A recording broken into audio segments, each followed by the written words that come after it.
Hey, Smith, thanks for joining us today. As a way of getting started, give us a little background on yourself. Hey, I'm Smith Richardson, Regional VP of Sales with GPS and Gallman Consulting. And we're a company based in Columbia, South Carolina, staffing and recruiting industry. Little fact about me is that I started in almost the Great Recession. Okay, Oh, so 2008, right? Didn't know any better. And I thought, well, I'm a people person, so sales is right for me, right? how hard can it That's be? that's totally not true. That's a huge misconception. I'm sure people who've been in sales a while realize that. Um, but one thing it taught me was to go out and have conversations with people that didn't need anything, that they were dealing with layoffs, they were dealing with uncertainty. And it gave me an opportunity to cut my teeth in the industry of sales, staffing, recruiting. Um, and it led to relationships that started bubbling into job orders and placements, a year into it, 2 years into it, where people were recovering and I was still around. I was Yeah. still around doing it, where so many people were coming and going in my industry.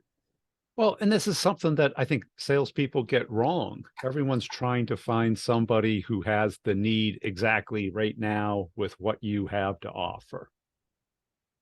That's nice. Right. But but today, those people tend to find us faster than we can find them. There's a lot more of them out there. I think your initial point is so critical. Starting the conversation with somebody builds the relationship. And yours is a I, go-to business, right? that's right. Who's my go-to guy for this? Yeah, I would like to, interject on that and just say that you could read a lot of sales material, gurus of sales that would say, you got to have the right pitch. It's not about the relationship. It's about the metrics. It's about, the robocalls. The more calls you make, the more opportunities you have. And I get all that stuff. I think it's, with a grain of salt, because when you get that person on the phone and you just tell them what you're doing, you're not trying to hide behind anything. Hey, No this is gimmick. Smith Richardson. I'm the regional VP of sales with GPS and Gallman Consulting. We can potentially help you mitigate hiring risk and drum up quality candidates that might not otherwise know about your company. Would that be something that could help you? And they might say, "Oh, we run Indeed ads or ZipRecruiter." Perfect. Your name's out there. What's the conversion rate on those candidates that are applying? How many of them get to your office? How many of them take the offer, show up, and become a valuable employee? Why not have an HR extension? Even if you're using other partners, Right. who's gonna? I kind of point to, I could go to Publix for customer service. I can go to Walmart to get a cheap product, and I can go to some boutique store to, get something I really want. I like knowing I can go to any of them, and most of the time, someone's going to win out, right? That's what Yep. I want to do. That's what our company is going to try to do, is win out over the competition. And what was that first year like? Wow. Well, one, I didn't know any better, which was Yeah. great. And were you commission only No, I had in a base? Yeah. they gave me enough to be hungry. Yeah. It was a small, salary and a commission structure. And I don't think I earned any commission that first year because Wow. I was just paying for my salary Wow. probably. Yeah. And we had some house accounts that were getting us by.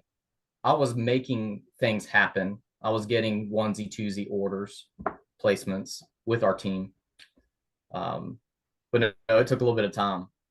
And how'd you keep your head on straight that first year? Because you're not getting success. You're probably getting plenty of pressure, and self-doubt might have crossed your mind occasionally. No? Well, I think the interesting thing is I came into a company that started in 1985, and they had weathered a few recessions, not like the 2008 cut, but I think they saw that I was driven and I might not know very much, but I was going to go try, and I was going to learn, and I was going to take copious notes. and I was going to tweak. And I think I've watched some of your videos recently about going back and reflecting on what you said. It cannot all be up here. Oh, You use some kind of app, audio.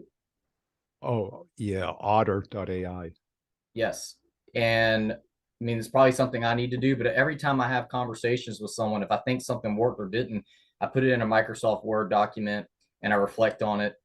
I use it with my team. I have two what we call relationship navigators that go out in the field to talk to companies about their business and hiring demands. We call them relationship navigators because I think they're navigating relationships with both companies and people, and not just a sales rep doing a transaction, taking an order. We're not order takers here. No. If we were an order taker, we'd be a lot cheaper. Yeah. Right. And where'd the drive come from? Wow, that's a deep question. I'm a deep guy. I think I'm very competitive, but Yeah. people will say that, right? I enjoyed playing sports. I always liked being the one that was shining.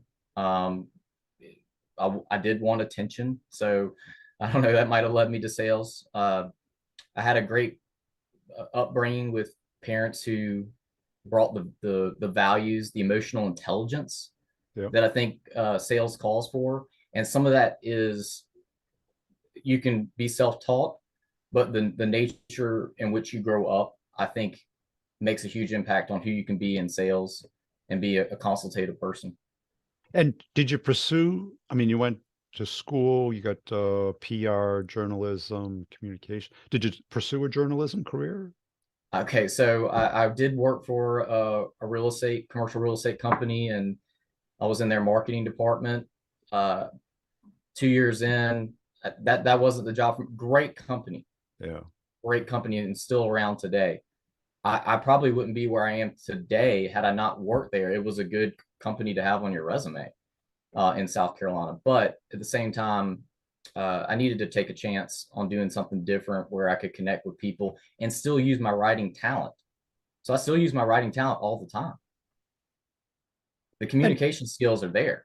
well, journalism, it's all about curiosity, right? It's about how do I present this story in a most interesting way? That's selling, right? Isn't it? Right. And I've learned from as many writers as I can. I think the biggest one that hit home with me was Think and Grow Rich. Yeah. I wrote my statement down. I read it twice a day. I have it. I just reflected on it before this call or before this podcast. Cool. And how long did it take before you felt comfortable in sales? Next year? Well, I think if you're completely comfortable, then you're missing something. Right. Yeah. You're lazy. You're kind of You're slacking. getting late, and I have fallen trapped to getting a little complacent, going, well, I know my game, and occasionally we have to get outside of our zone of thinking and start bringing in outside information. And I did that for so long, bringing in that outside information and then curating it to how I needed to present it in staffing and recruiting and sales development. But I did get so into the weeds with doing the work that I stopped educating myself, Oh, right? yeah. And I had to go back and turn that faucet on. And what kept you at the same industry, company? Because, I mean, it's a very transient profession. It's Oh, basic recruiting, right? that's It's, right. yeah. So it absolutely is. People come and go, they burn out Yeah. 12 It's to very 18 burnout. months, Yeah. right? I do think there are companies that we just talked about the metrics. I, I'll pass up on hitting my quota on metrics if I've had really good meetings with employers that could bring us the right revenue that minimize our risk and exposure.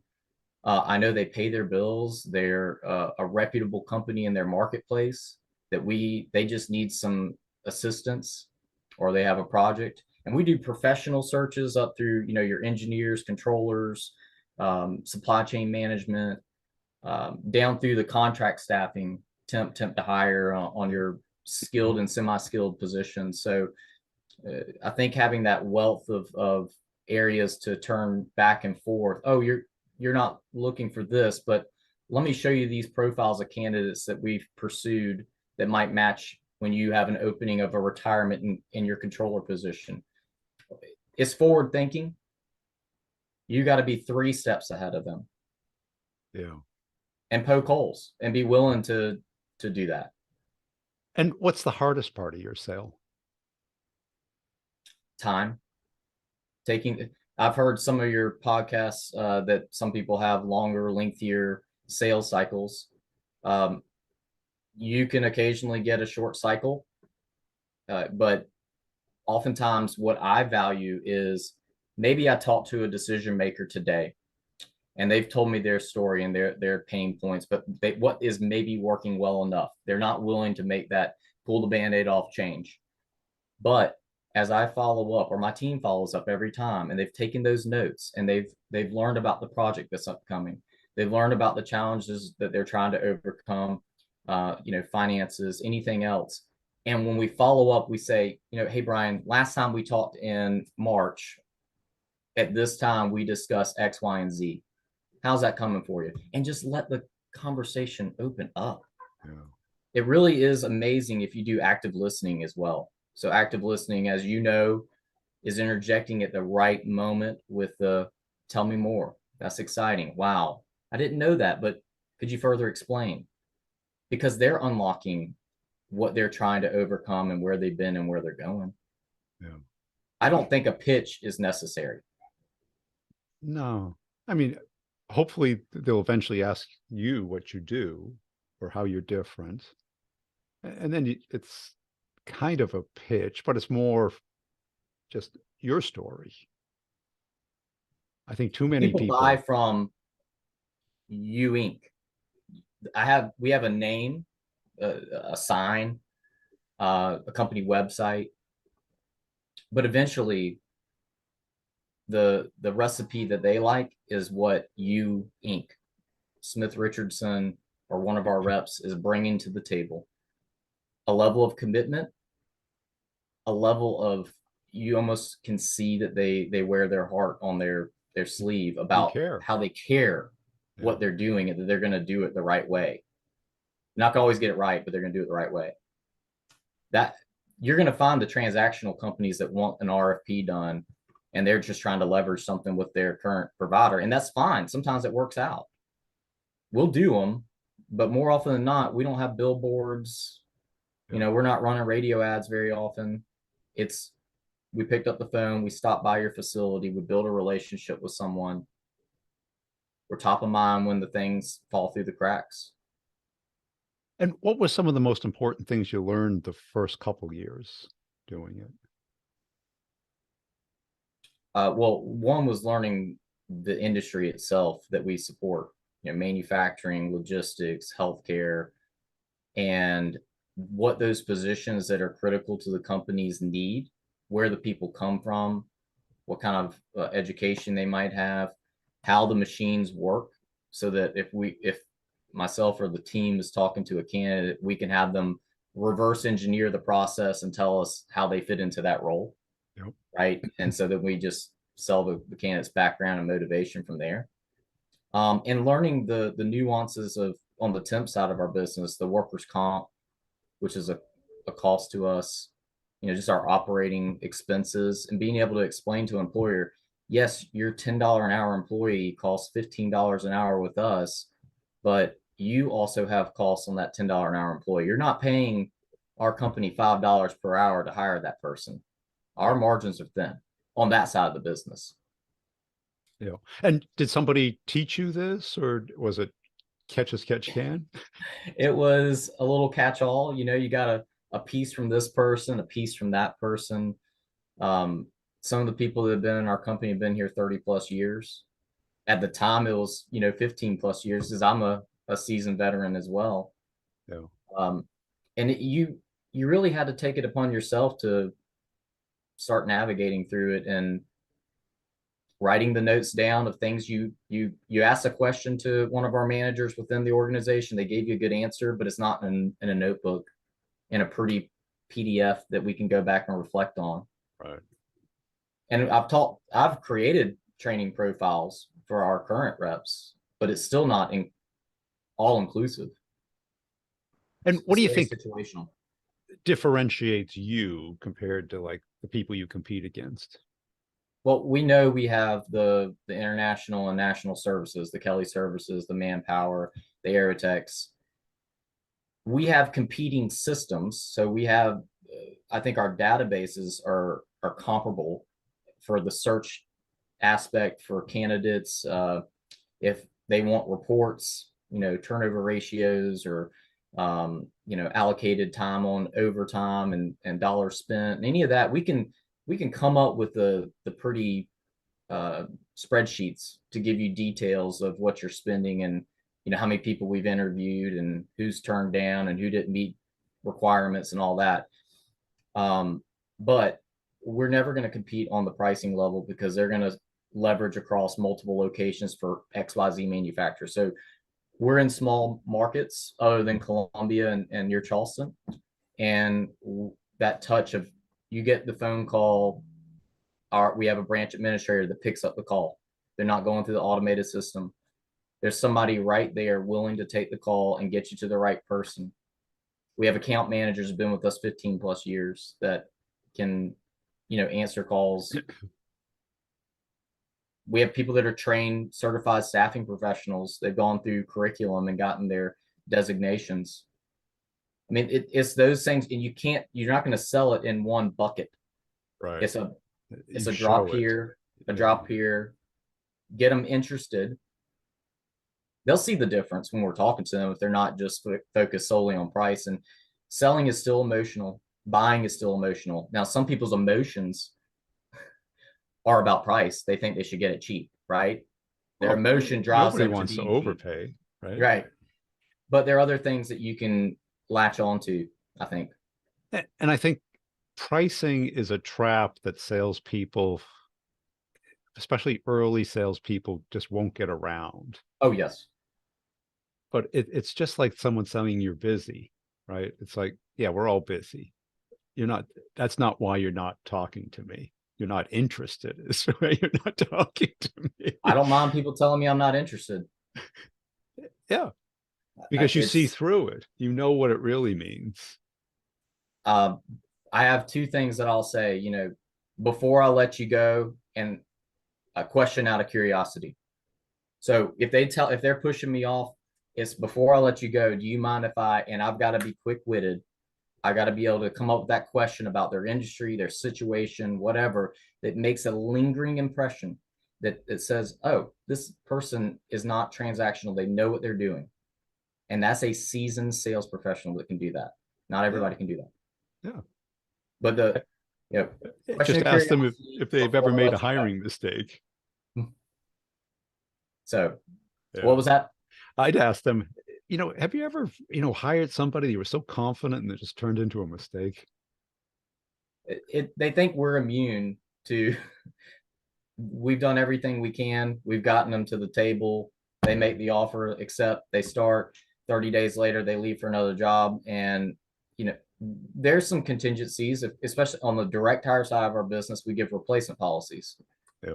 But on the temp side, I mean, have you not hired somebody that didn't work out?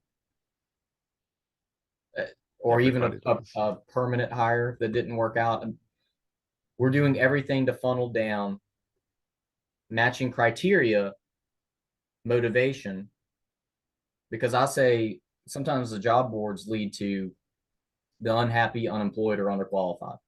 I'm not saying that people don't make moves because of job boards that are good, but especially finding passive candidates who are sold on what our client is doing. And that's us pulling the information in a great discovery meeting of the whys behind doing business with them. And believe it or not, if it's a smaller business or mid-size or even big, what do you think the first two things they say they've got versus the competitors? I'll tell if you Reach. don't want. Go ahead. What's that? Reach, exposure. Well, that, and we've got great benefits, and we Yeah, treat everybody like family. Well, everybody sure. else is saying that too. Let's talk about, what are you recession proof? Are you in multiple sectors, supporting multiple sectors? Can you give us the story of somebody coming in at the ground level and working their way up to supervisory management? Those are success stories we can sell to a person that there's a path, Yep. right? What's something that's a soft benefit that you don't put on paper that you offer to your staff or your teams? Those are the things that I'm going to sell that aren't going to be posted on some job board somewhere, right? And how did you proactively get good at this? Because clearly you've got it down. It's part of your DNA. You're not winging it. Well, I'll reflect back on, there's so many greats before me that have been in sales that I've read their material.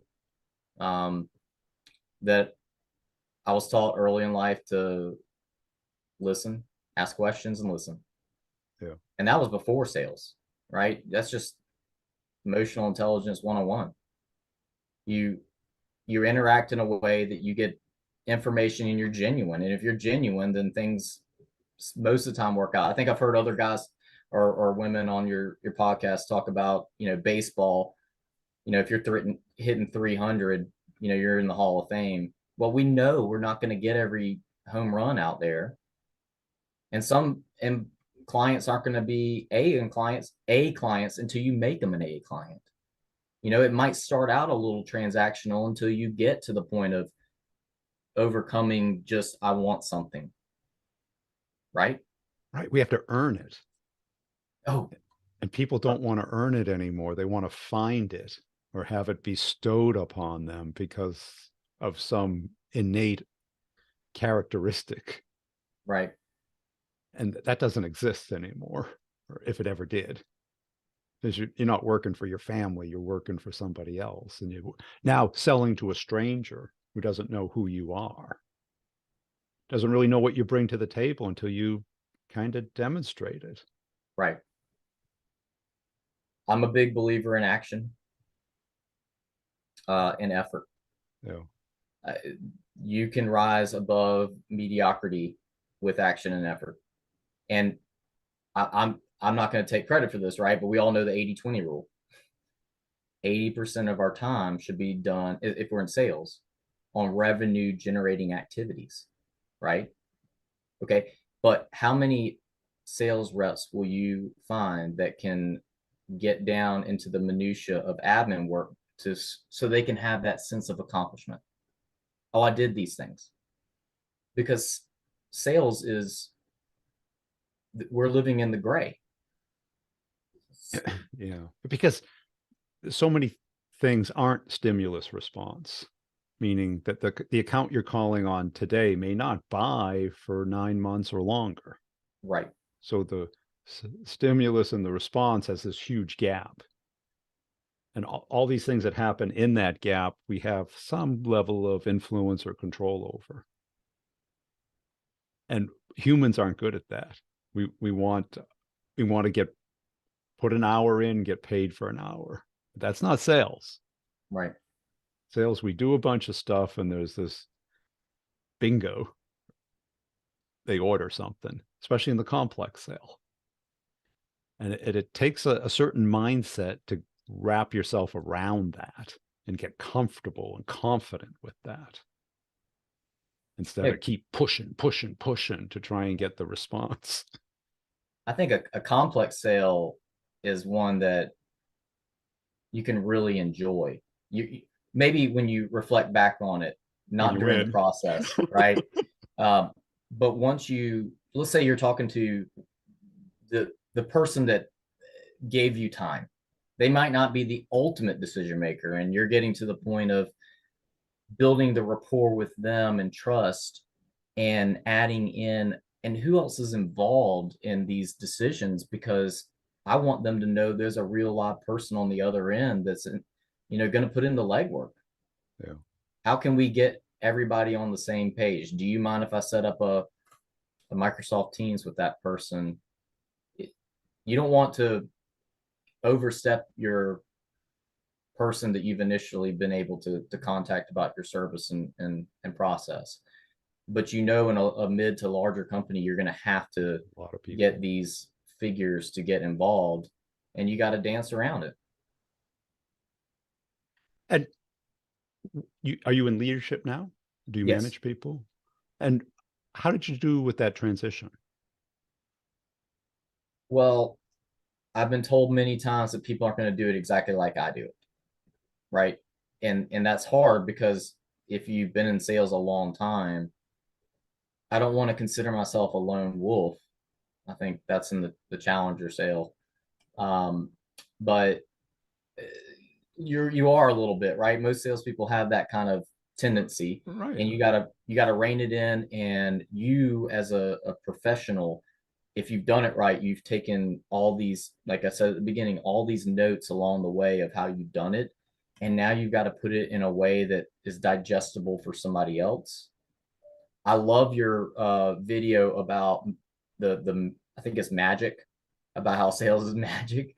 It doesn't look like it's doing anything, and then poof, it's working.